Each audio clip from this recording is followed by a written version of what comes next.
प्रभूच्या नावाला धन्यवाद असो. या ठिकाणी आम्ही जो धडा पाहत आहोत आणि त्याच्यामध्ये मंगळवारचा भाग आम्ही पाहणार आहोत. येणाऱ्या शनिवारी जो धडा आहे त्यामध्ये येशूची दया म्हणण्यात आलेला आहे. येशू ख्रिस्त खरंच दयाळू, दयावंत आणि करुणेचा सागर अशी व्याख्या किंवा असं वर्णन येशू ख्रिस्ताचं बायबलमध्ये नेहमी करण्यात आलेलं आहे प्रियजनांनो.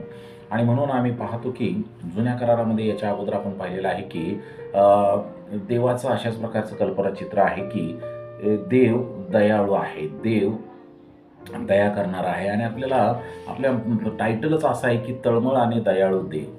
परमेश्वर जो जुन्या करारामध्ये दयाळू असा होता, तसंच नवीन करारामध्ये येशू ख्रिस्त सुद्धा दयाळू आहे. आणि म्हणून जी देवाची दैवी दयाळूपणा आहे तो दाखवण्यासाठी पाऊल आपल्या लिखाणामध्ये 2 कोरिंथे 1:3 म्हणतो की देव करुणामय पिता आहे व सर्व सांत्वनदाता देव म्हणून परमेश्वराची तो ओळख आम्हा सर्वांना करून देतो. पुढे इफिस्कराच्या पुस्तकामध्ये सुद्धा 2:4 पाऊल देवाबद्दल स्पष्ट करतो की देव दयाघन आहे आणि परमेश्वराने मानवाचे तारण केले, कारण त्याने आपल्यावरील स्वतःच्या परमप्रेमामुळे, अत्यंत उत्कृष्ट प्रेमामुळे आपणाला जीवदान दिलेलं आहे, मरणातून वाचवलेलं आहे, असं बायबलमध्ये पाऊल परमेश्वराबद्दल उल्लेख करताना आपल्याला दिसतो.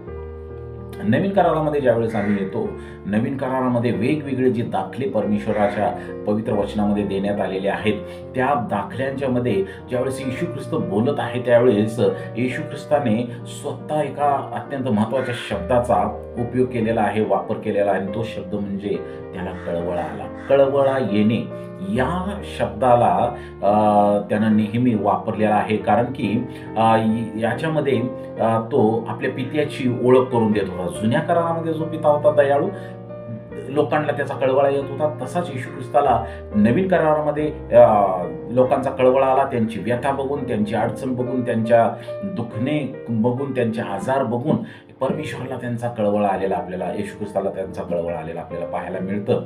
आणि मग ही देवाची जी जुन्या करारामध्ये आतडी पिळवटून टाकणारी दया होती, ती जी भावना होती परमेश्वराची लोकांच्या बद्दल, तीच भावना नवीन करारामध्ये येशू ख्रिस्तानं आपल्याला दाखवलेली आहे. कळवळा लोकांचा ज्यावेळेस त्याला कळवळा आलेला आहे.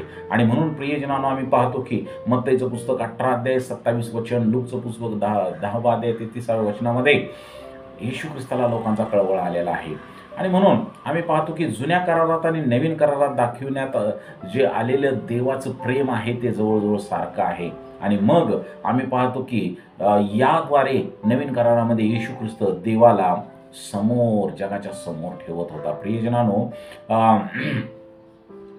लोकांच्या वाईट स्थितीमुळे आम्ही पाहतो की येशू ख्रिस्ताला कळवळा यायचा आणि लोकांच्या वाईट स्थितीमुळे ख्रिस्ताला त्यांचा कळवळा आला. यावर आम्ही अनेक वचनं पाहिलेली आहेत. त्याचा काही रेफरन्स मी तुम्हाला देत आहे. कृपा करून तो रेफरन्स तुम्ही जर पाहिला तर खूप बरं होईल.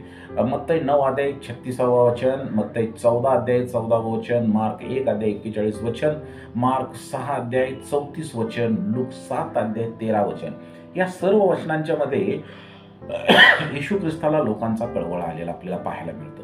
काय असे बायबलमध्ये येशू ख्रिस्ता व्यतिरिक्त काही लोक आहेत का ज्यांना लोकांचा कळवळा आलेला आहे? आणि मग बायबलमध्ये आम्ही पाहतो की अनेक असे कॅरेक्टर होऊन गेलेले आहेत ज्यांना देवाचा लोकांचा कळवळा आलेला आहे. ते देवभिरू लोक होते. देवभिरू लोक असल्याशिवाय आपल्याला कळवळा येऊ शकत नाही इतरांचा. आणि म्हणून आम्ही पाहतो की फारोची कन्यानं ज्यावेळेस मोशेला पाहिलं त्यावेळेस त्याला ते नदीतून वाहते त्याला बाळ तिनं पाहिलं आणि मोशेच्या त्या बालकाचा किंवा त्या मोशेचा जो बालक होता मोशे, त्या बालकाचा त्याला कळवळा आलेला आहे, तिला कळवळा आलेला आहे. फारोच्या कन्येला, राजकन्येला मोशे बालकाचा कळवळा आलेला आहे. तसंच आम्ही पाहतो की इस्रायलातील पुढारी जे होते, निर्गमच्या पुस्तकामध्ये आम्ही पाहतो फारोच्या कन्येबद्दल 2:6 आणि दुसरी इतिहास 28:15 आम्ही पाहतो की इस्रायली जे पुढारी होते त्यांनी येरिहो नगराचा पाडाव केला होता आणि येरिहो नगराच्या पाडावानंतर अनेक लोकांना त्यांनी कैद करून आणलं होतं. परंतु त्यांच्याबद्दल इस्रायलातील पुढाऱ्यांना कळवळा आलेला आपल्याला पाहायला मिळतं आणि ते आम्ही दुसऱ्या इतिहास 28:15 पाहतो. आणि मग त्या लोकांच्या प्रती या इस्रायलाच्या पुढाऱ्यांना कळवळा आला, जे लूट करून आणलेले लोक आहेत, जे त्यांना जिंकून आणलेले लोक आहेत, त्यांचा कळवळा आला आणि मग त्या पुढाऱ्यांनी त्यांना परत त्यांच्या देशामध्ये एरियोमध्ये किंवा एरियो नगरामध्ये नेऊन सोडवलेला आहे. योबाबद्दल सांगण्यात आलेलं आहे, धार्मिक माणूस, मगाशीच मी म्हटलं, धार्मिक आपण असल्याशिवाय, देव आपल्याला समजल्याशिवाय आम्हाला इतरांचा कळवळा येत नाही. आणि म्हणून आम्ही पाहतो की योब हा धार्मिक पृथ्वी तलावरील सर्वात धार्मिक मनुष्य होता आणि योबाला विधवा आणि नाश पावत चाललेल्या लोकांचा कळवळा यायचा. 29 अध्याय 13 वचनामध्ये आम्ही पाहतो की योबाला नाश होत असलेल्या लोकांचा कळवळा यायचा आणि जे विधवा स्त्रिया आहेत त्यांचा देखील कळवळा यायचा म्हणण्यात आलेला आहे. तसंच आम्ही नवीन करारामध्ये प्रेषितांची कृत्यमध्ये पाहतो की पावलाला काही गरज भागवत असताना रानटी लोकांना पावलाचा कळवळा आला.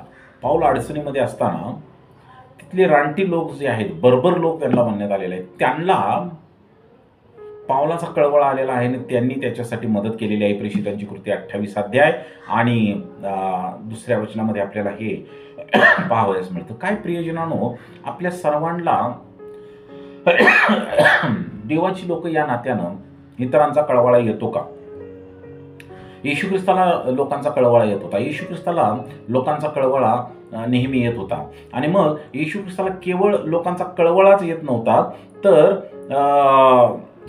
त्यानं त्यांच्यावर दया देखील केलेली आहे. फक्त कळवळा तर कोणाला येईल? त्याला बघून कळवळणं हे कोणा येऊ. एखाद्याला दुःखात बघून कळवळणं हे सर्वजण करू शकतील, परंतु एखाद्याला दुःखात बघून त्याच्यावर दया करणं किंवा त्याला मदत करणं हे येशू ख्रिस्तानं केलं होतं. तसंच त्याच्या मंडळीतल्या लोकांनी करावी. आणि मग त्यानं जशा लोकांच्या गरजा भागवल्या तशा प्रकारे आम्ही देखील इतरांच्या गरजा भागवण्यामध्ये पुढं असलं पाहिजे. आम्ही पाहतो की आपल्या लोकांच्यासाठी त्यांचा नाश होतेला पाहून येशू ख्रिस्ताने त्यांच्यासाठी विलाप केलेला आहे. येशू ख्रिस्तानं बऱ्याच वेळेस मत्तईच्या पुस्तकामध्ये सुद्धा आम्ही पाहतो 23 अध्याय 37 वचनामध्ये पाहतो की जशी कोंबडी आपली पिले पंखाखाली एकवटते त्या प्रकारे तुझ्या मुला बाळांना एकवटायची कितीदा तरी माझी इच्छा होती, पण तुमची इच्छा नव्हती. इस्रायल लोकांना तारणामध्ये आणण्याची, बहकलेल्या लोकांना, देवापासून दूर गेलेल्या लोकांना परत आणण्याची शिकस्तीनं प्रयत्न जो आहे तो येशू ख्रिस्ताने केला, परंतु इस्रायल लोकांनी त्याला ओळखलं नाही. येशू ख्रिस्ताला त्यांनी दुरावलं, येशू ख्रिस्ताला त्यांनी लांब केलं आणि मग त्यांचा नाश होणार होता हे निश्चित झालं. त्यावेळेस येशू ख्रिस्ताला त्यांचा कळवळा आलेला आहे. येशू ख्रिस्ताचा विलाप या ठिकाणी आम्ही पाहतो. जो नव्या करारामध्ये इस्रायल लोकांच्या बद्दल येशू ख्रिस्ताला कळवळा आला होता, तशाच प्रकारचा कळवळा ज्यावेळेस जुन्या करारामध्ये इस्रायल लोक बंड करत होते, इस्रायल लोक म्हणजे देवाचे लोक ज्यावेळेस बंड करत होते, त्यांचा देखील कळवळा देवाला जुन्या करारामध्ये आलेला आपल्याला पाहायला मिळतो. आणि मग हे दोन कळवळे, जुन्या करारातील देवाचा कळवळा, नवीन करारामधील येशू ख्रिस्ताचा कळवळा, हे दोन्हीही कळवळे जवळजवळ तंतोतंत एक आहेत. त्यांना लोकांचा नाश होताना इतरांचा कळवळा आलेला आपल्याला पाहायला मिळतं. प्रियजनांनो, आम्ही पाहतो की परमेश्वराला या ठिकाणी लोकांचा कळवळा आहे. तुमचा आणि माझा परमेश्वराला कळवळा आहे.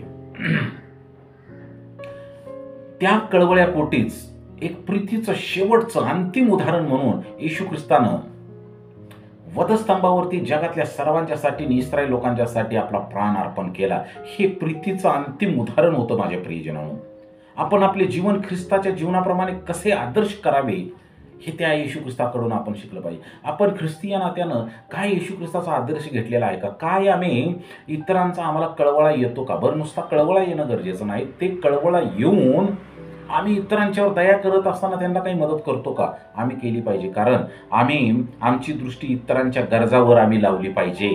आणि तसेच केवळ देवाची प्रचिती न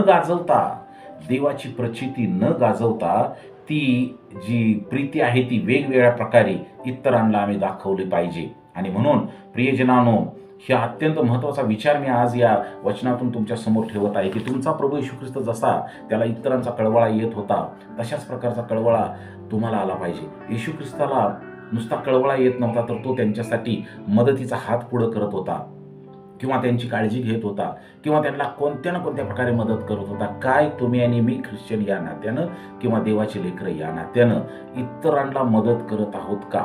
इतर म्हणजे जे दुःखात असतील, कष्टात असतील, गरजवंत असतील, विशेषतः त्यांच्या गरजा भागवणं हे आपलं आद्य कर्तव्य आहे. म्हणून आम्ही नेहमी ही जी मदत करण्याची प्रक्रिया आहे ती इतरांना करण्यामध्ये अग्रेसर असलं पाहिजे. वेगवेगळ्या प्रकारे आम्ही मदत केली पाहिजे आणि इतरांना देवाची प्रीती आपल्याद्वारे दाखवली पाहिजे. देवबाप तुम्हा सर्वांना आशीर्वादित करो. परमेश्वर आम्हा सर्वांची काळजी घेऊ. माझी प्रार्थना आहे की आमच्या महाराष्ट्रावर देवाची दया असावी, परमेश्वराचा आशीर्वाद असावा, आमच्या सरकारवर देवाचा आशीर्वाद असावा, सरकारमधील सर्व लोकांच्यावर परमेश्वरानं कृपा करावी, दयाची कृपा करावी, त्यांना आरोग्य द्यावं, त्यांनी चांगल्या रीतीनं काम करण्यासाठी त्यांना परमेश्वरानं आशीर्वादित करावं, अशी माझी प्रभूचरणी प्रार्थना आहे. आमच्या सर्व विभागावर देवाचा आशीर्वाद असावा, अशी देखील माझी प्रभूचरणी प्रार्थना आहे. धन्यवाद. Thank you so much. May God bless you all. Thank you.